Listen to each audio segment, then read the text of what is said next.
Tem uma cena que provavelmente já aconteceu com você.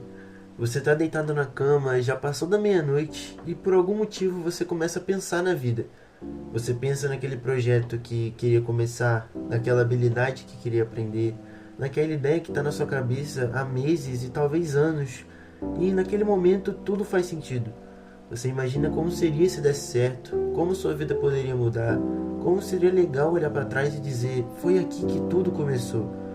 Mas aí você acorda no dia seguinte, vai para a escola, para o trabalho, abre o celular, vê algumas notificações, assiste alguns vídeos, resolve algumas coisas e de repente aquela vontade desaparece. A ideia continua existindo, mas continua apenas como uma ideia. E eu acho curioso como que isso acontece com praticamente todo mundo. Porque quando a gente olha para as pessoas que admiramos, parece que elas simplesmente decidiram fazer alguma coisa e fizeram. Mas quando tentamos fazer o mesmo, parece impossível. Porque a pergunta é: como é tão difícil começar? Porque, se formos sinceros, muitas vezes o problema não é a falta de informação. A gente sabe o que precisa fazer. Quer criar um canal? Grava um vídeo.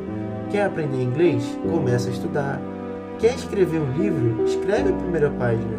Quer entrar em forma? Vai treinar. A teoria é simples. O difícil é dar o primeiro passo. E eu acho que isso acontece porque começar é muito mais assustador do que parece. Quando algo está apenas na nossa imaginação, aquilo é perfeito. Seu canal é perfeito, seu livro é perfeito, seu projeto, sua ideia, nada deu errado ainda. Mas no momento em que você começa, a realidade entra em cena. E a realidade muitas das vezes é desajeitada. Seu primeiro vídeo provavelmente será estranho. Seu primeiro desenho talvez fique ruim. Seu primeiro texto vai ter defeitos. Seu primeiro treino vai parecer uma tortura. E ninguém gosta dessa sensação. Ninguém gosta de ser iniciante. Porque ser iniciante significa ser ruim em alguma coisa. E nós já passamos boa parte da vida tentando evitar justamente isso. Quer um exemplo? Pensa numa criança aprendendo a andar. Ela cai, levanta, cai de novo, levanta de novo e ninguém acha estranho. Ninguém olha para um bebê e diz: nossa, ele não leva jeito para andar. Mas por algum motivo, quando a gente fica mais velho, a gente começa a acreditar que deveríamos ser bons logo de cara. Como se errar fosse um sinal de incompetência.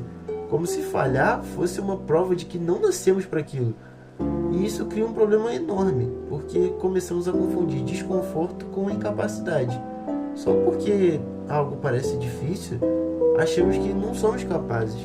Só porque algo ficou ruim na primeira tentativa, achamos que não vai funcionar nunca.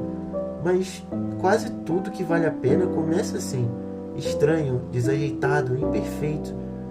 Existe uma frase que eu gosto bastante. Ela diz que ninguém vê os primeiros capítulos da história de alguém. Todo mundo vê o resultado. Ninguém vê os bastidores. Quando você olha para um criador da internet, você vê milhões de visualizações, mas não vê o vídeo que ninguém assistiu.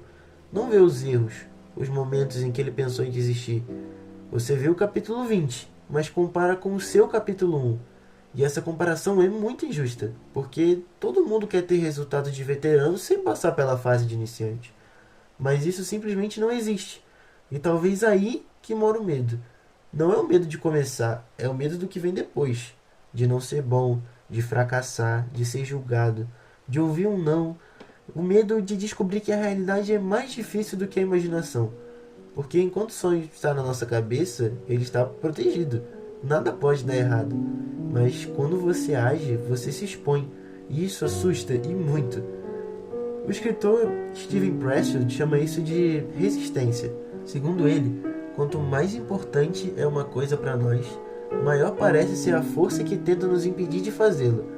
E eu acho essa ideia interessante, porque ela explica uma coisa muito curiosa. Você já percebeu como é fácil fazer coisas sem importância? Passar uma hora rolando vídeo, passar uma tarde inteira sem perceber, fazer qualquer coisa para se distrair. Mas quando chega a hora de fazer aquela coisa que realmente importa, de repente você está cansado, você precisa organizar o seu quarto, de repente surge uma urgência que nunca existiu antes. É quase como se o nosso cérebro estivesse tentando nos proteger. E de certa forma ele está, porque começar significa entrar em território desconhecido. E o desconhecido sempre gera medo. Mas existe uma coisa que eu aprendi observando algumas pessoas que conseguiram construir algo. Elas não começaram porque estavam prontas. Começaram porque entenderam que nunca estariam.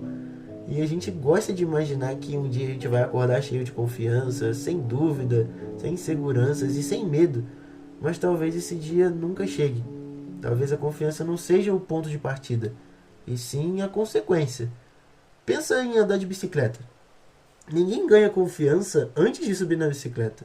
A confiança aparece depois de cair algumas vezes, depois de tentar, depois de praticar, depois de perceber que você consegue. E isso vale para quase tudo. Um canal no YouTube, esportes, relacionamento, estudos, trabalho. A maioria das pessoas está sempre esperando sentir confiança para agir, quando na verdade deveria agir para construir confiança. E talvez por isso que tanta gente fique parada, porque está esperando uma sensação que só pode aparecer depois da ação. É como aprender a nadar antes de entrar na água. Não faz sentido. Eu não estou dizendo também que você precisa mudar sua vida hoje. Não precisa largar tudo. Não precisa fazer algo radical. Às vezes o primeiro passo é pequeno, ridiculamente pequeno. Abrir um documento, gravar 30 segundos de vídeo, ler 5 páginas de um livro, dar uma volta no quarteirão. Mas o que importa mesmo não é o tamanho do primeiro passo, e sim que esse primeiro passo exista. Porque uma coisa é certa, daqui a um ano o tempo vai ter passado de qualquer forma. A diferença é que você pode olhar para trás e dizer, que bom que eu comecei. Ou pode olhar para trás e perceber que ainda está esperando o momento perfeito para isso. Um momento que provavelmente nunca vai chegar. Então, se existe algo que você vem adiando, algo que você sabe que quer fazer, talvez não exista uma frase mais simples para terminar esse vídeo do que apenas comece.